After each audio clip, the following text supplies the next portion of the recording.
Alright, so, oops, let me get that. So we have some concepts.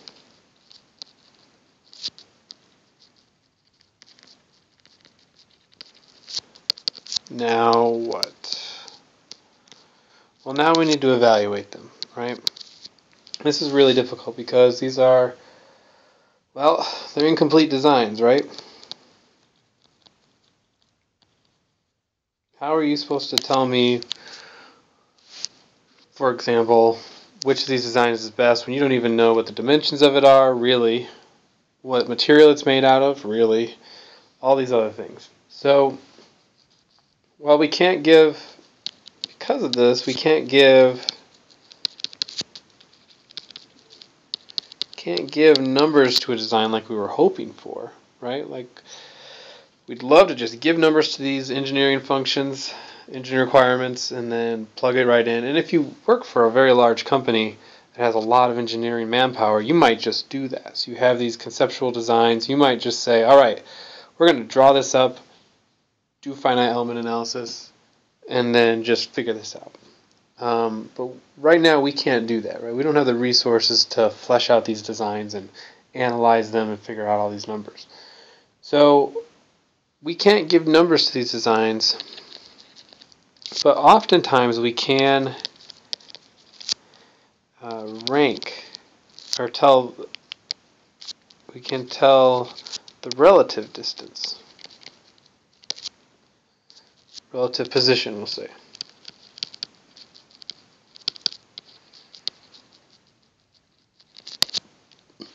So if we're comparing two designs, we can often say, oh, this one's going to be stronger than this one. This one's going to be lighter than this one.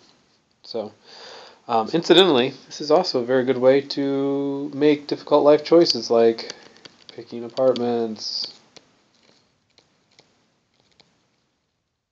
Although I would not tell your wife that this is why you chose to marry her. Not a good idea. So, the method that we're going to talk about, though, is called the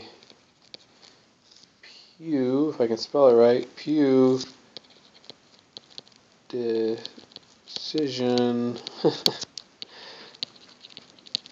Matrix. And the whole idea behind the Pew Decision Matrix is that it allows you to select the best design by simply comparing all the designs to one design and saying whether each design is better or worse than that, what we call the datum, right, our reference design. So the first thing we have to do to use this, though, is we have to pick a set of criterion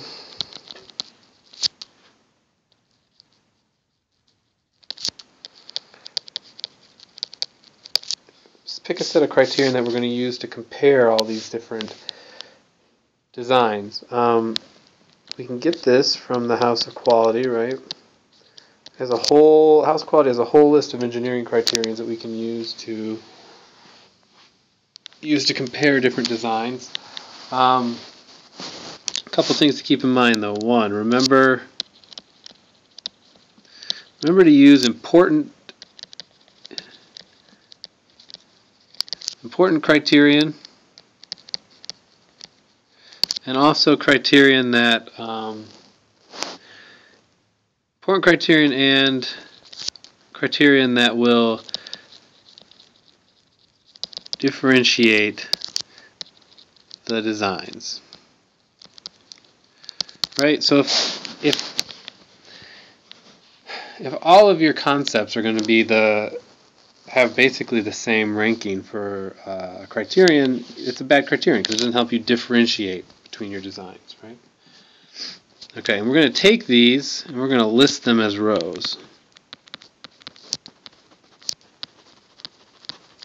I'm going to list them as rows. Alright, step 2. Step 2 is to list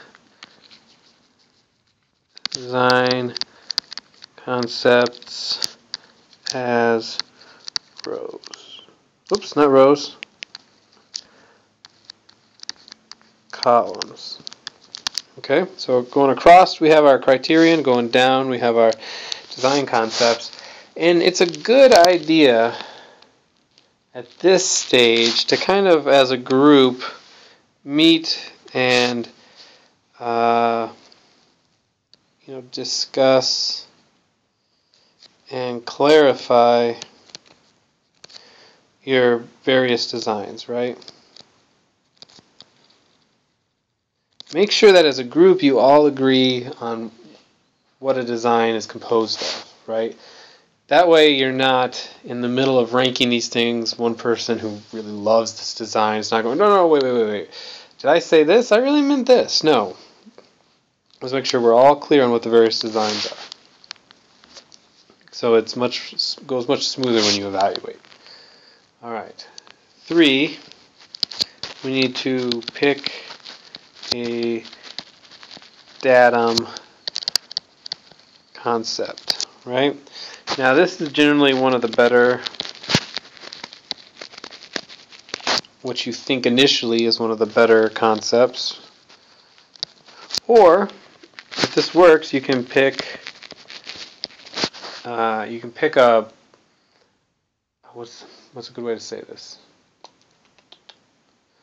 You can pick a leading product on the market, if there's a product on the market that is close to what you're doing.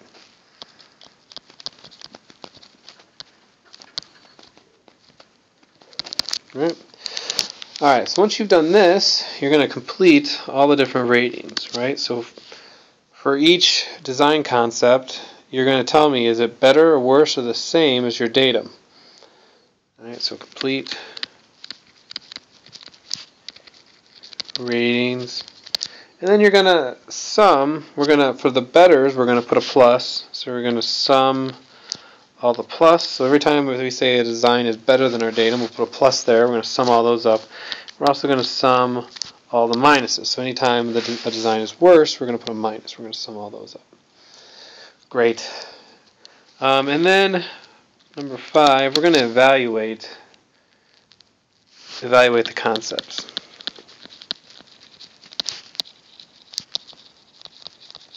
And this isn't as easy as just being like, well, this one has the most pluses and the least minuses, it's the best, and this one has the most minuses and the least pluses, it's the worst. No, we're not going to immediately pick a winner and throw away the losers. No, we're going to look and see why did the losers in this round score poorly, and why did the winners score well? Was there something that was common amongst all the winners that we can maybe give to the losers? Like, it's perfectly fine at this stage to go, oh, we could combine these two designs and have an even better design, right? So you're gonna evaluate the concepts, but you're not gonna throw things away. You're gonna look at the results and try to figure out what they mean. Great. And then at this stage too, in addition to kind of looking at why things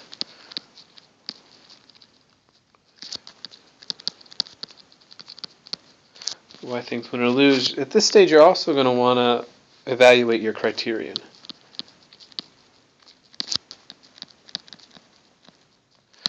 Are there any bad criterion, right? If everything is getting a plus for a criterion or everything is getting a minus for a criterion, that's a terrible criterion. You need to fix it. So it helps differentiate your product, your different concepts, I mean.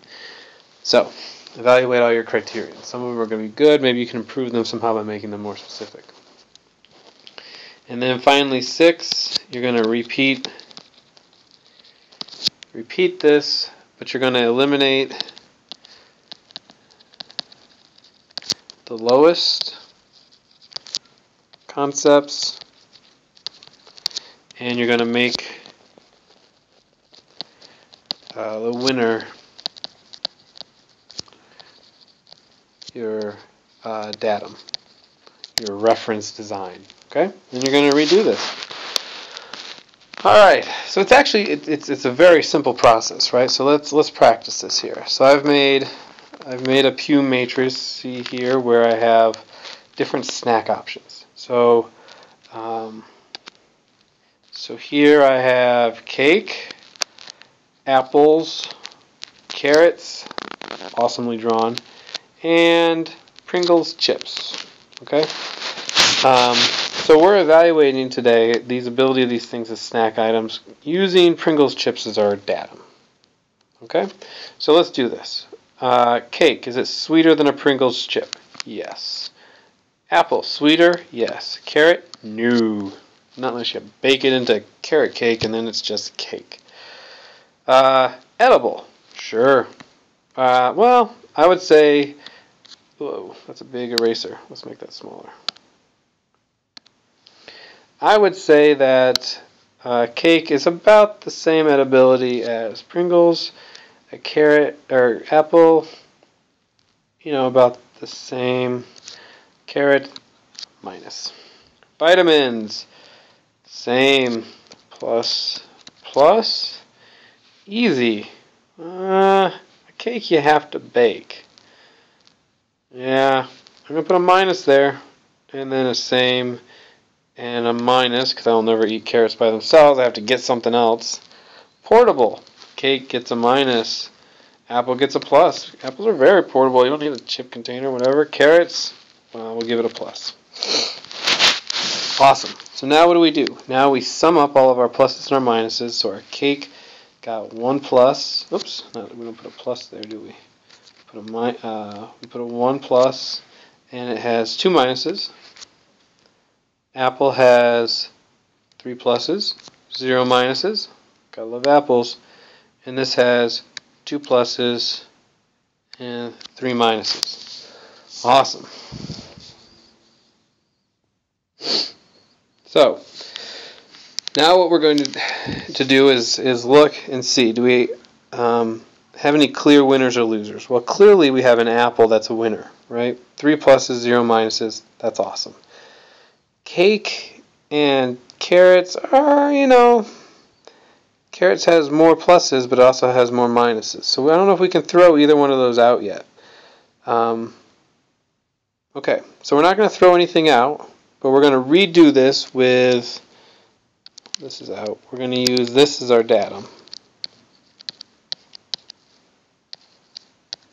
Alright, and now let's quickly evaluate our criterion. Are there any that don't have any variation at all?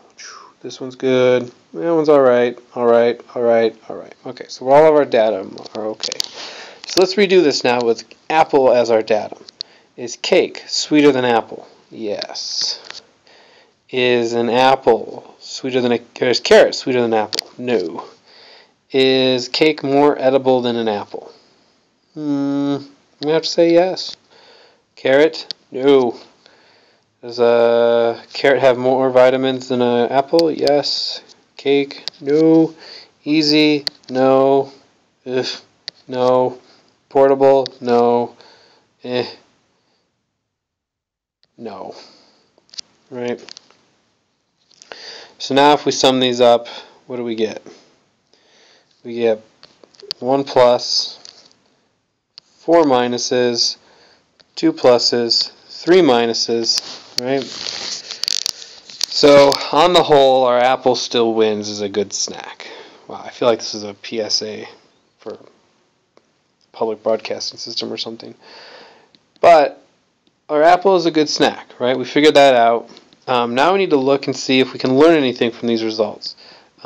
Is there anything that the apple did worse at? So the apple has fewer vitamins than a carrot. Not much we can do about adding vitamins to an apple.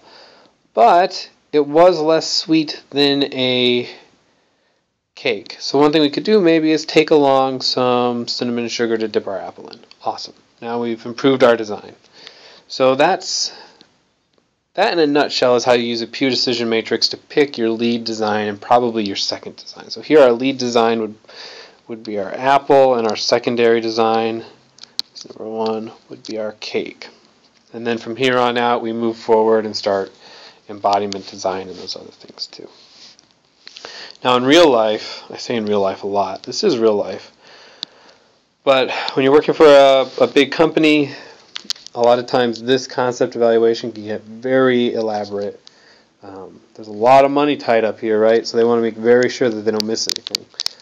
Again, we don't have time to do all those things, so we're just doing a Pew Decision Matrix. But you could do a weighted decision matrix where where you use the different weightings that you got from the house of quality along with estimates of each of the values for your engineering requirements to weight the various capabilities of each of your concepts, right? That's very time consuming, but it's much more precise, right? This is kind of shooting by the seat of your pants, right? Which is appropriate for this class, but not necessarily appropriate for companies. All right, that's concept evaluation.